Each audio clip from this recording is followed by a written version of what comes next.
Hiya, welcome back to the channel. So we are in an E46 330D and we have an engine management light on. And that light is on because that MAF sensor there is unplugged. Now in a previous video I've explained about the MAF sensor and the fact that if you've got a running issue you can unplug it to rule out, well, if the MAF sensor or a boost leakish. And I'll tell you the symptoms of this. So it just felt a little bit sluggish compared to what it normally feels like. Unplug the MAF sensor and it feels all right. Now here's the twist. That can be either a bad MAF sensor or it can be an air leak or a boost leak. Now if it was a boost leak, then what I would expect to see is that with it plugged in and it being a little bit sluggish, I'd expect it to see a bit of smoke coming out the exhaust because it'll be overfueling, reading more air than what it's getting, dumping a bit more fuel in, the air's escaping, runs a bit rich. With it unplugged, it's actually running a bit smoky. With it plugged in, there's no smoke that you can see at all. So I think the MAF sensor is the issue. But I'm going to try and do a bit of a DIY smoke test while I'm here, which probably won't work, but I'm going to try it anyway. But before any of that, I'm actually going to plug that back in and plug that in to access the code memory and what have you, and look at some data. Now I've got a lot of them codes are, I mean I've got a lot of codes in here, but a lot of them are irrelevant because like swirl flaps activation, they're not there anymore. Glow plug activation, that's been a fault since ever I've had the car. Now these are the ones I'm interested in. The air mass flow sensor, intake temperature, blah blah blah blah. The rail pressure plausibility, that the DD light came on a few weeks ago. Yes. I think it was because I had hardly any fuel in it and I went around the corner a bit too fast maybe and it starved the intake. So I'm just going to clear them and that fixes everything. Yes. And then with them cleared and the MAF sensor reading again, I was going to go into all the live data and show the MAF readings and then change the MAF sensor and then see if the MAF readings changed sort of on tick over. But I'll be honest with you, I'm running out of time. So I'm just going to change the MAF sensor and then hope it actually works. And this is what I'm going to replace it with. It's a brand new, genuine, second-hand Bosch sensor, which I would always recommend if you're going to change your MAF sensor. Don't get an aftermarket shit one because they never work right. Just get a known good, or well, hopefully known good, second-hand, or genuine Boschka one. And just to give it the best chance, I'm going to give it a clean. Now, the only thing you should ever spray on MAF sensors is MAF sensor cleaner. Anything else can fuck them up. So just nice and gently and sparingly put a bit of that on that bit there, and then that bit there, and then there is a bit that you can't really see where you could do with getting on. Just nice and carefully, don't use too much, doesn't need a lot.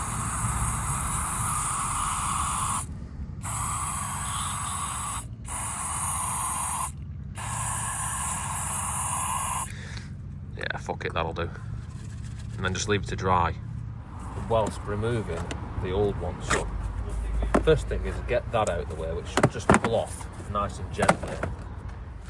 And then we'll need to remove this, which is just two 5mm Allen bolts, one there, and then the other one is a little bit more awkward to get to, but you can feed that into there and then drop it probably. I'll just have to try and give you a close-up view of where the bits are, so yeah, you'll be able to see it. It's not too bad. That's the one that's a bit awkward to see. And then there's just that one there. And all being well, when you've removed these, they shouldn't actually fall out. They should be held into that plastic bit, so you don't have to worry about dropping them. You can just pull that off there, nice and carefully. Unplug this, which you've got a well-designed tab there, which you can't actually get your finger on very easily, but there we go. Get that out of the way, and that should be enough really. And then holding the sensor onto there, you've got two of these, which are E something or other, inverted torques, but a 5mm hex socket fits on them quite perfectly if you haven't got one of them to hand. And you've got one on top, and you've got another one underneath, nice and clean. And in all honesty, to get to them, it's easy just to pull this off the turbo and just put it to the side a little bit.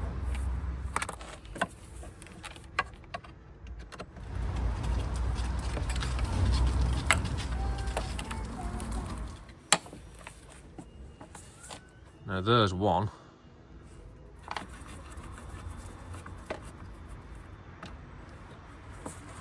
And there's the other one. Now they shouldn't be tight, they're all into plastic, so you can just use a socket driver on them. Now this should just pull out like so.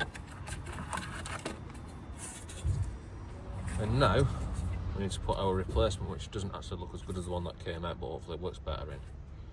I hope it works. I really hope that it works. Which is just a reversal of the removal procedure. So the same thing, but in reverse.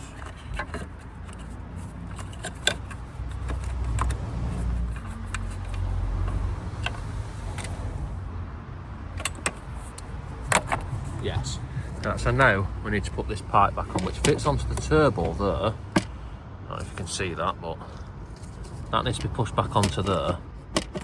And then we have another pipe here, there. That pipe needs to go onto there, which I'm not really going to be able to film, so I'm just going to show you when it's done. Yes. And of course that one there is back on too. So now we can just put that back into there. Nice and carefully. Plug that back in there. And re-tighten these two 5mm Allen bolts. So that's one. And that's the other one. Now there will be a torque setting for all these bolts, but I don't know what it is. Okay, so let's put this back in, which just pushes into there. This is our cold air feed for the engine. Just clips underneath them rivets there. Now I said earlier that I was going to try and do a DIY smoke test, but I ain't really got time to do it. So if you do want to see that, then comment and I'll make another video of it, but I'm not going to do it in this one. And of course, before I actually make sure it works and it's right, I'm going to put this cover back on, so then when it's not right and it doesn't work, I've got to take it all back off again. Yes. And now, if we start the car up, the engine light doesn't stay on. And I'm going to do this even though I've been informed that it doesn't actually need doing by somebody well respected and, well, really knows his shit about these engines, but I'm just going to do a mass airflow sensor adaptation. Just resets the parameters. I mean, it'll do it itself when you drive it, so you don't really need to do it. But I'm gonna do it anyway because I've got the tool there to do it. So now I've got to turn the ignition off for a minute. And now I just need to go and drive the shitter and see if it has improved at all. And I'll let you know when I've done that. And I can in fact confirm that after driving, well, to McDonald's and parking in the correct place because there's nowhere else to park, it's driving all right, and it seems to have stopped smoking. It doesn't seem like it's got loads of turbo lag like it did before with the old MAF sensor, so I'd say I've actually potentially fixed something. Also in driving it, I actually managed to drive over the old MAF sensor, so that actually means we can have a look at it inside if anyone's interested.